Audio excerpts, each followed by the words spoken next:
This presentation of the Screwtape Letters brought to you by forestfarmfoods.com. Support forestfarmfoods.com with a small donation today. Every donation plants trees and fuels the growth of sustainable, no-till local food sources for the surrounding communities. Chapter 18. My dear Wormwood, even under Slubgob you must have learned at college the routine technique of sexual temptation. And since, for us spirits, this whole subject is one of considerable tedium, though necessary as part of our training, I will pass it over. But on the larger issues involved, I think you have a good deal to learn.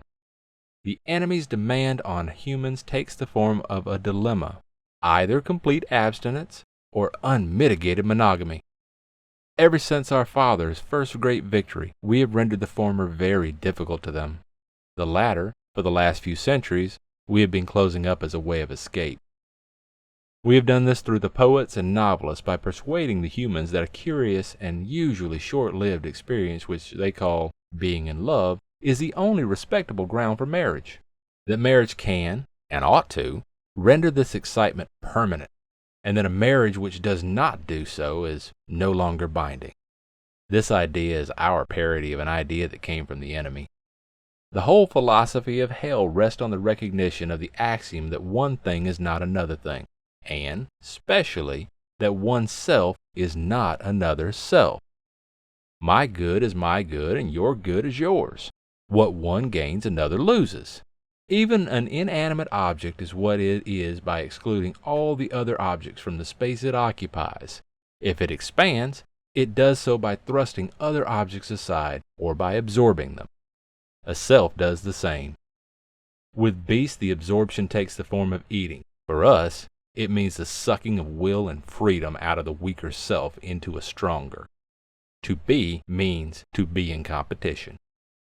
Now, the enemy's philosophy is nothing more nor less than one continued attempt to evade this very obvious truth. He aims at a contradiction. The things are to be many, yet somehow also one. The good of oneself is to be the good of another. This impossibility he calls love, and this same monotonous panacea can be detected under all he does and even all he is or claims to be. Thus he is not content, even himself, to be a sheer arithmetical unity. He claims to be three as well as one, in order that this nonsense about love may find a foothold in his own nature.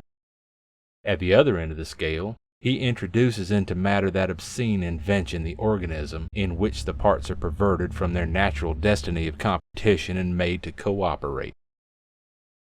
His real motive for fixing on sex as the method of reproduction among humans is only too apparent from the use he has made of it.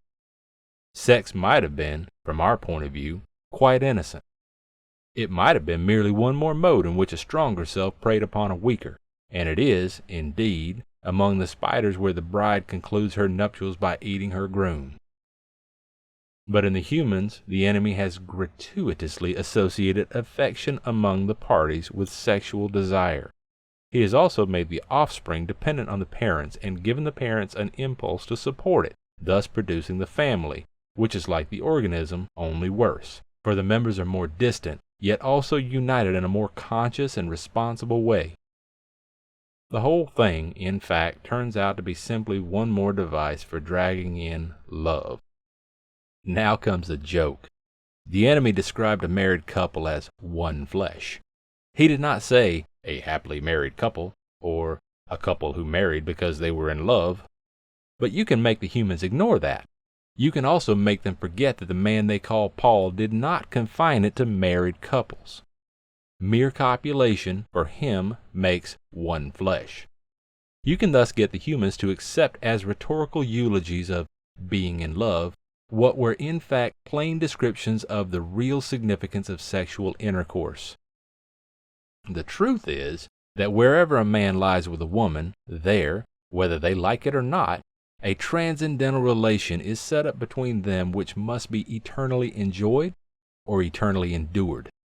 From the true statement that this transcendental relation was intended to produce, and, if obediently entered into, often will produce, affection and the family. Humans can be made to infer the false belief that the blend of affection, fear, and desire which they call being in love is the only thing that makes marriage either happy or holy. The error is easy to produce because being in love does very often in Western Europe precede marriages which are made in obedience to the enemy's designs, that is, with the intention of fidelity, fertility, and goodwill, just as religious emotion can very often, but not always, attend conversion. In other words, the humans are to be encouraged to regard as the basis of marriage a highly colored and distorted version of something the enemy really promises as its result. Two advantages follow.